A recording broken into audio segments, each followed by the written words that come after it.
नमस्कार, मी प्राध्यापक पुलाटे एस.बी.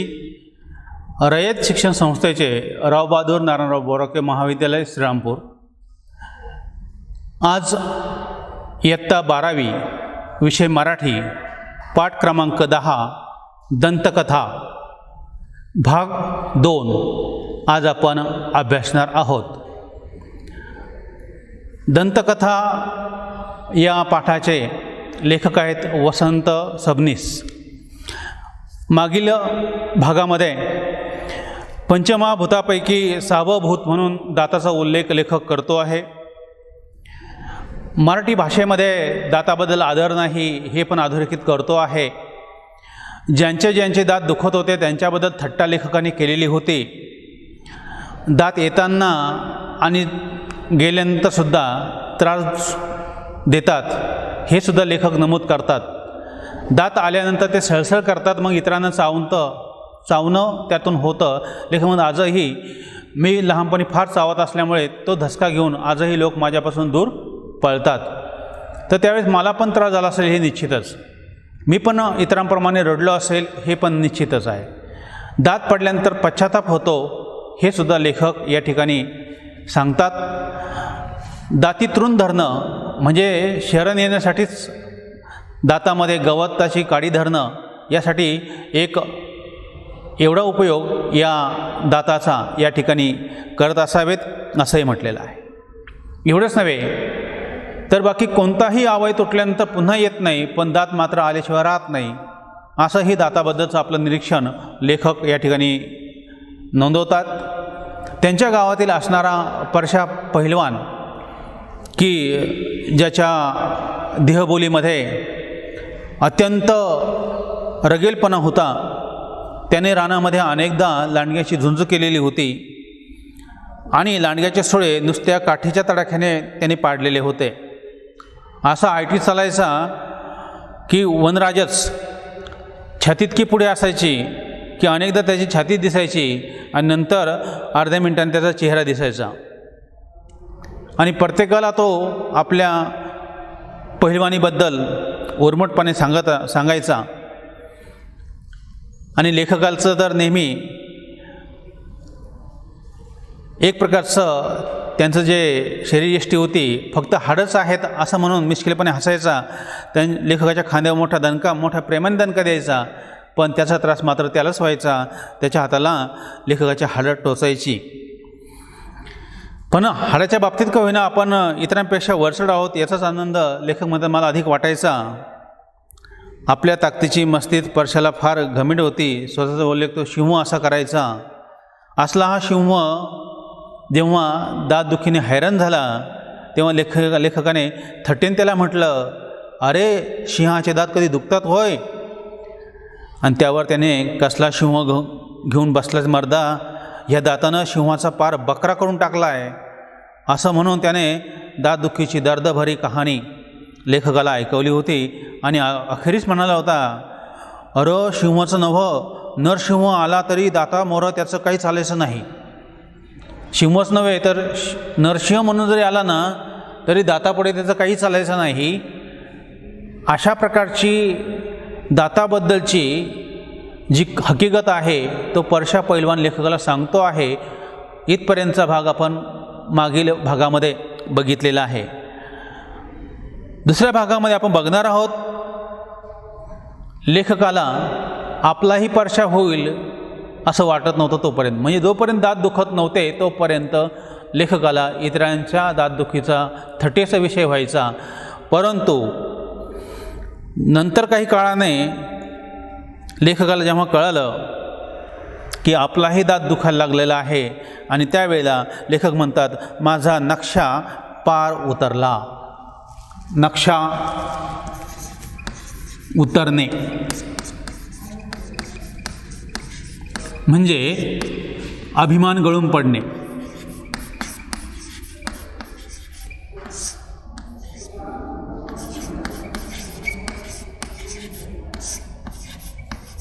माझा अभिमान फार गळून पडला. मला जो काही स्वतःबद्दलचा आणि इतरांच्या दाताबद्दलचा जो काही अभिमान होता तो नंतर मात्र माझाही परशा झाला. परशा होणं म्हणजे परशासारखं दात दुःखी लेखकाच्या वाट्याला आली.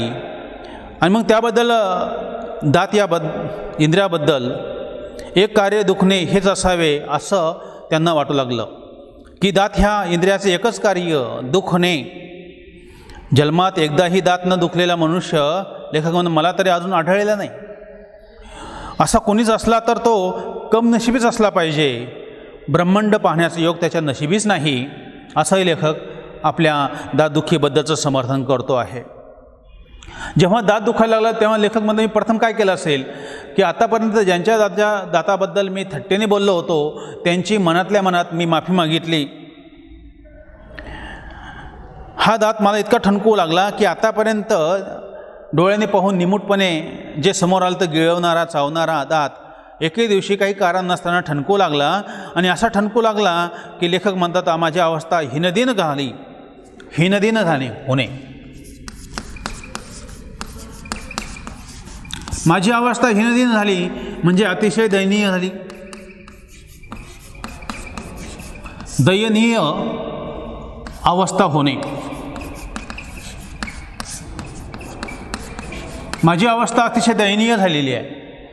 आणि मग ते म्हणतात दात ठणकू लागल्याबरोबर मी पहिली गोष्ट कोणती केली असेल तर ही की ज्यांच्या दातदुखीची किंवा दाढदुखीची अवहेलना केली, अपमान केला त्या सर्व माणसांची त्यांच्या दात व दाढासकट मनातल्या मनात क्षमा मागितली. ज्यांची मी दाढदुखीबद्दल अवहेलना केली, अवहेलना अपमान, ज्यांचा माझ्याकडून अपमान झाला त्यांचे मी दात आणि दाढांसह मनातल्या मनात क्षमा मागितली. हे प्रथम कार्य लेखक म्हणता मी केलं की जेणेकरून माझा दात त्या निमित्ताने तरी दुखायचा कमी होईल. आता या दातदुखीबद्दल लेखकाचं मत आता दाताबद्दलच एकाग्र झालेलं आहे. स्वतःच्या दाताबद्दल जोपर्यंत आपल्याला काही त्रास होत नाही तोपर्यंत इतर परदुःख हे शीतल असतं असं म्हणतात.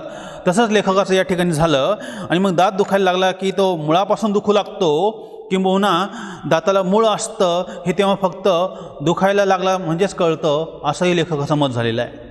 लेखक म्हणतात माझा दात जेव्हा दुखायला लागला तेव्हा तर माझी खात्री झाली की आपण आरोग्यशास्त्राच्या पुस्तकात पाहिलेल्या दाताचं चित्र आणि प्रत्यक्ष आपले दात यात फार फरक असला पाहिजे.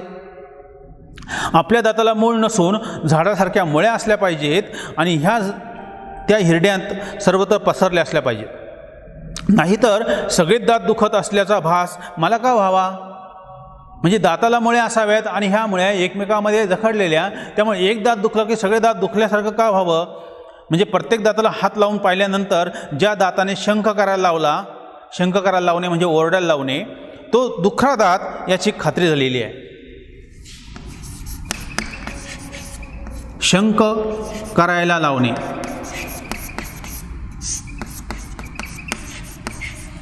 ओरडायला लावणे,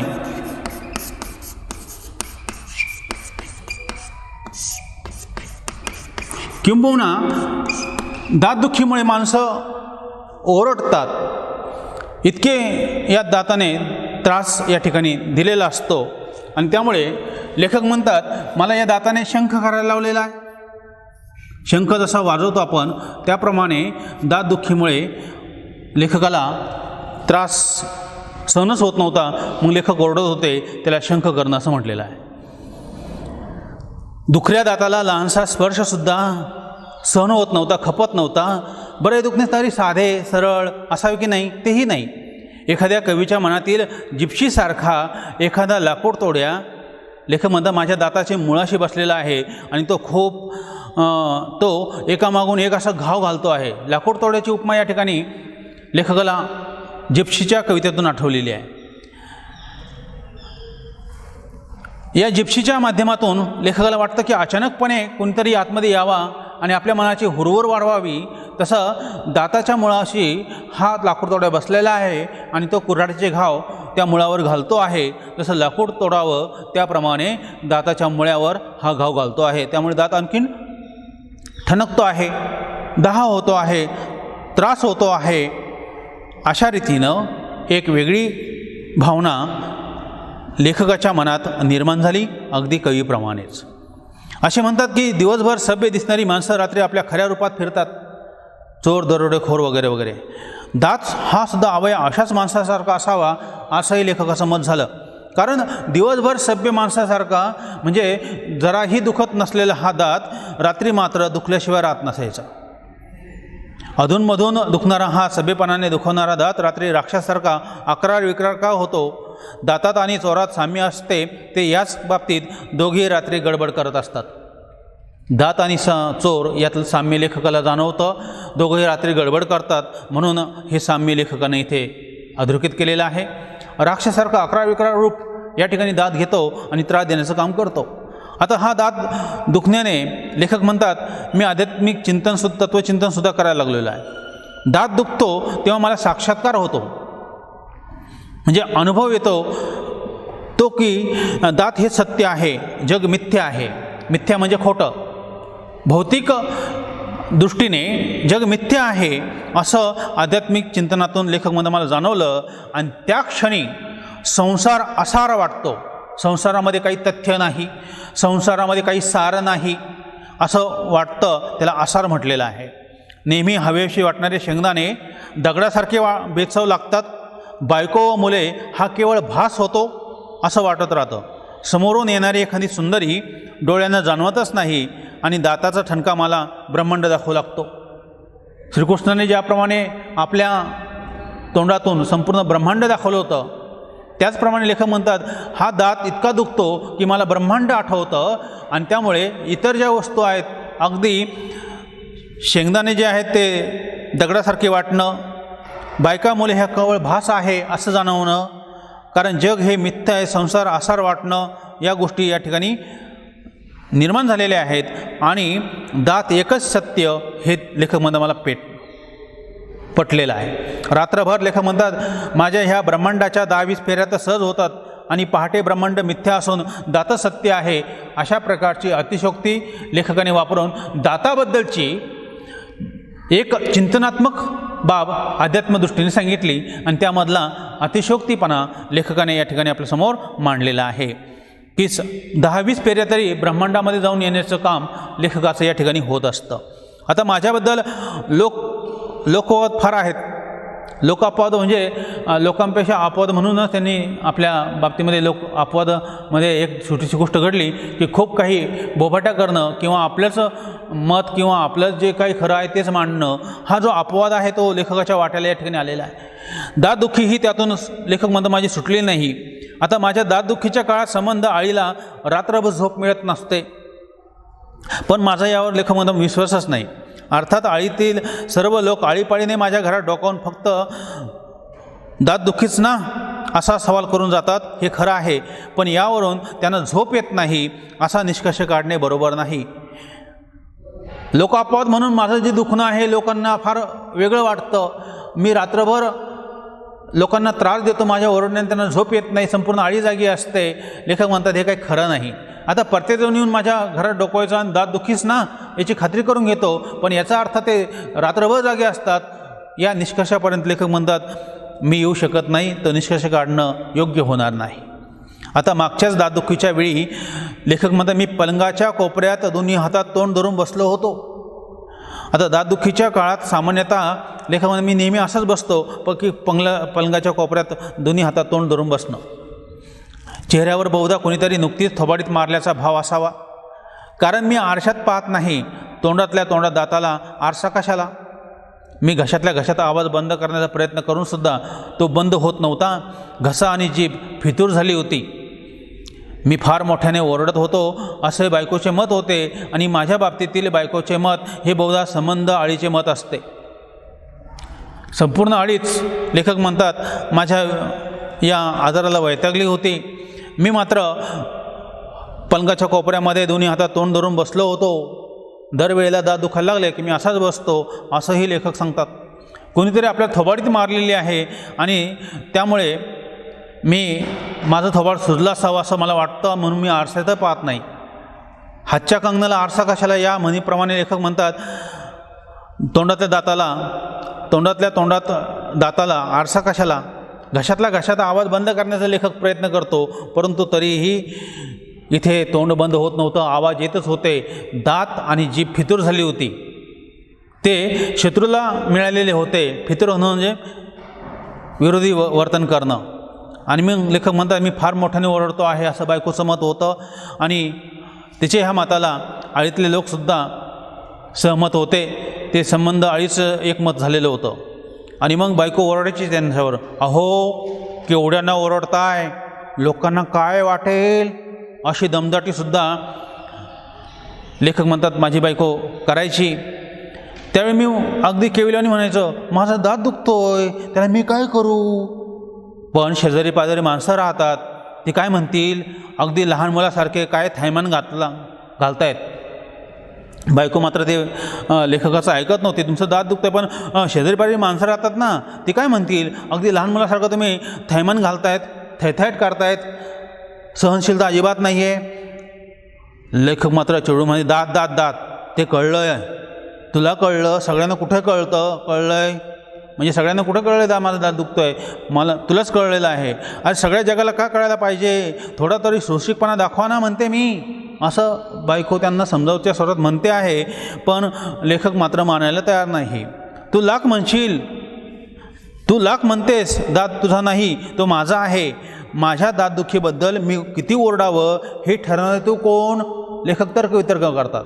दात माझा आहे, तो मला त्रास देतोय, दुखतोय, मग माझ्या दाताबद्दल मी किती ओरडावं हे ठरवणं तू कोण.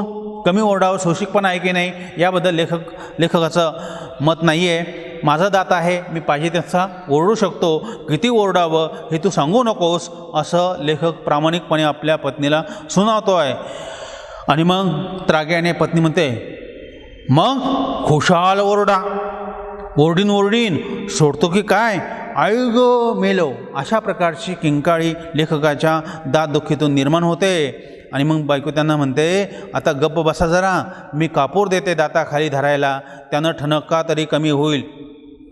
मी कापूर देते म्हणून ती सांगते आहे आणि त्यामुळे ठणका कमी होईल, तुम्ही आता गप्प बसा. लेखक म्हणतात, नको, सरळ बत्ता आण आणि दातावर हाण. तिरकसपणे इतके वैतागले लेखक आहेत की तू आता बत्ताच घेऊन ये, ज्याने आपण मसाला कुटतो ना तो बत्ता, तो घेऊन ये आणि दातावरच मार, असं आपल्या पत्नीला ते सांगतायत. तेव्हा पत्नी म्हणते, वेड लागलं की काय तुम्हाला, बत्ता दातावर मारणं म्हणजे वेडेपणाच आहे, असं बायको त्यांना समजून सांगते. तर त्यावेळी लेखक म्हणतात, तू खल करू नकोस, बत्ता आण. इथे ही शब्दाची एक कोटी लेखकाने केलेली आहे. खलबत्ता, त्यातला खल, इथे खल म्हणजे चर्चा, एक प्रकारची वादविवाद करणं. तू खल करू नकोस, चर्चा करू नकोस, सरळ बत्ता आण, असं लेखक फरमावतात. तेव्हा ईश्य, मेला एवढा दात दुखतोय तरी शब्दावर कोटी करायची सोडू नका, असं पत्नी गुस्सात बोलते. आणि तेवढ्यात बाहेर कोणीतरी आलेलं असतं. बायको जाऊन पाहून येते आणि खालच्या आवाजात मला म्हणजे लेखकाला म्हणते, काय म्हणते, दाते आले आहेत. आता ह्या दात्यांचा आणि दाताचा काही संबंध आहे की काय, माझ्या प्रत्येक दातदुखीच्या वेळी नेमके दाते कसे प्रथम येतात, असा प्रश्न लेखकाला पडतो. दाते आडनाव असलेले ग्रस्त येतात आणि मग माझ्या नेहमी दातदुखीच्या वेळी दाते कसे काय येतात, माझं दातदुखी आणि दाते यांचा काही संबंध आहे की काय, अशी शंका लेखकाला येते. माझ्या प्रत्येक दातदुखीच्या वेळी नेमके दाते येतात, कसे येतात, प्रथम येतात, हेच लेखकाला आश्चर्य वाटलेलं आहे. दातदुखीच्या काळात लेखक म्हणतात, माझी सहनशक्ती फार खलास झालेली असते. खलास होणं म्हणजे संपूर्ण शक्तीच हा दात दुखीमुळे निघून गेलेली असते. दाते किंवा दातार ह्या दातांशी जवळीक दाखवणाऱ्या माणसांनाही भेटू नये असं वाटत राहतं. माझ्या दातदुखीचे आणखीन एक वैशिष्ट्य सांगताना लेखक म्हणतात की माझ्या बिव्हळण्याने शेजारी पाजारी गोळा होतात आणि माझ्या दाताच्या अध्यक्षतेखाली दातदुखी ती का होते, टाळावी कशी आणि झाल्यावर कोणते उपचार करावेत यावर एक तरी परिसंवाद होतोच. अजून एक वैशिष्ट्य आहे, दाते आणि दाते आडनावाचे किंवा दातार आडनावाचे यांची जवळीक लेखकाला नकोशी असते. त्याचप्रमाणे शेजारी नकोसे असतात, परंतु शेजारी पाजारी गोळा होतात आणि लेखकाच्या दाताच्या अध्यक्षतेखाली दातदुखी ती का होते, ती टाळावी कशी आणि झाल्यावर कोणते उपचार करावेत यावर परिसंवाद जणू काही होतो आहे. उपस्थित वक्ते मोठ्या हिरिरीने त्यामध्ये भाग घेतात आणि हीच मंडळी एवढ्या मोठ्याने बोलतात की लेखक म्हणतात माझे विवळणे त्यात बुडून जाते, म्हणजे संपून जाते. माझं विवळणे इतरांना ऐकूच येत नाही, इतके ते मोठ्याने चर्चा करत राहतात.